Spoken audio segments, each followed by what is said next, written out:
All right.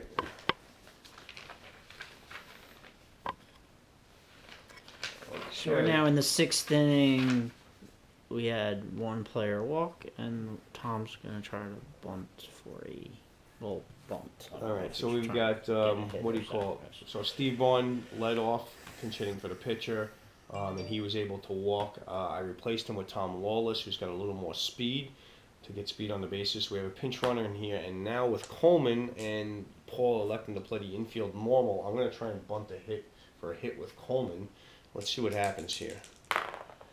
All right, that's 16. 16, trying to bunt for a hit with Coleman. Is there a reason you pulled the blue guy? Okay, so this is actually a close play.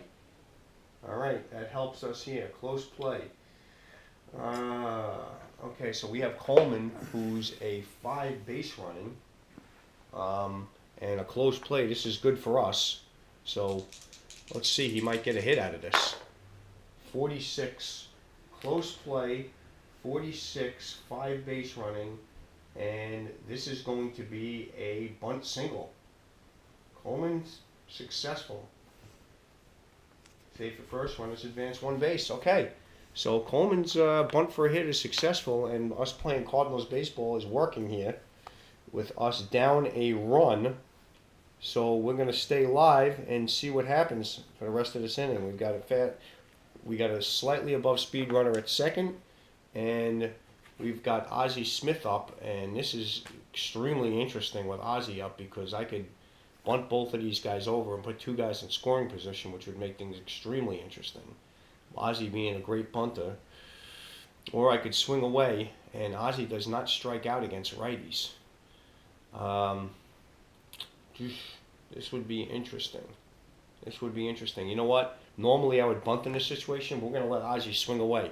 We've got a 2-game to 1 lead, so Ozzie's going to swing away, put first and second. Let's see what happens. Nobody out. Nobody out, 284, and this is a walk. He walked Ozzie, and we've got bases loaded. And I don't know if Paul wants to make a decision here, if he wants to put somebody in the bullpen, but we've got 3 men on, bases loaded with Willie McGee up to bat. Yeah, we're going to get some action going here. We got Sammy Stewart, and they'll pick somebody else here. Probably the only left hand. So what? So Zambito, I can still pitch Zambito. No restrictions, right? Correct. Okay, so we're going to get Zambito going because I know he's hanging out over here. Okay.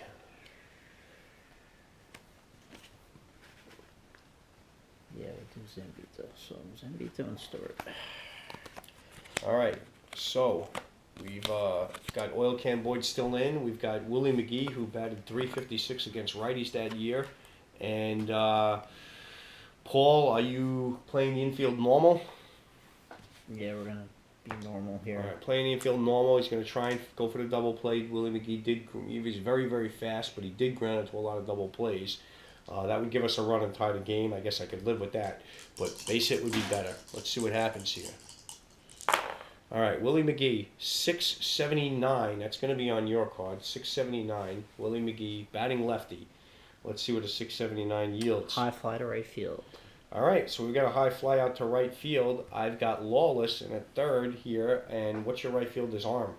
Oh, we saw before he was a +1. Right. Right, he's a +1, so I absolutely have to try and tag. I put Lawless in to pinch run, so this is going to be a 4 trying to score. And if you throw through, there's a good chance the other base runners will advance. So you have to decide, Paul, whether you're going to concede the run or you're going to try and throw them out. I'm going to try it. Oh, so this is Tough decision. This is guts. You've got Coleman on second base, and there's no doubt he is going to tag up and try and advance on this throw. I'm going to concede the run. All right, so he decides to concede the run. We roll 2 dice just to make sure there's no back pick play. There is no back pick play. So he concedes the run. Coleman is going to stay put at second base. And the Cardinals just got a sac fly here. So we got a sac 9. Tie ball game. And 1 RBI here. the pinch running worked, because if we had a 1 speed in there, he likely would have thrown through. But we had a 3 speed in there with a weak arm in right field. So we've now got first and second with Van Slyke up. And so let's see what happens here. All right. 290. And 290 against a righty, and that is a strikeout. And that's a huge strikeout. By the way, 289 was a walk. So Van Slyke strikes out, and that is a big play with Jack Clark coming up. Let's see if Jack Clark can get a run in here and give us a lead. And we've got a 133 with Jack Clark up against a righty. 133 is going to be, and he hit a ball pretty hard, but it's a long fly out to left field. And so Clark flies out to left. And just so you guys know, I have the computer version of Dynasty Baseball up here. It was just zoom in right over here. See, just in case. So I'm actually like doing some research and stuff while Tom's making decisions. Okay, carry on.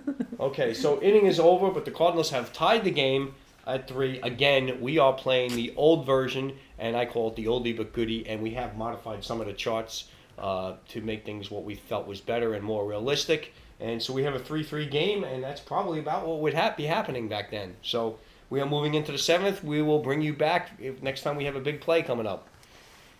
Don't forget to leave some comments. We would love to hear from you guys. Thanks.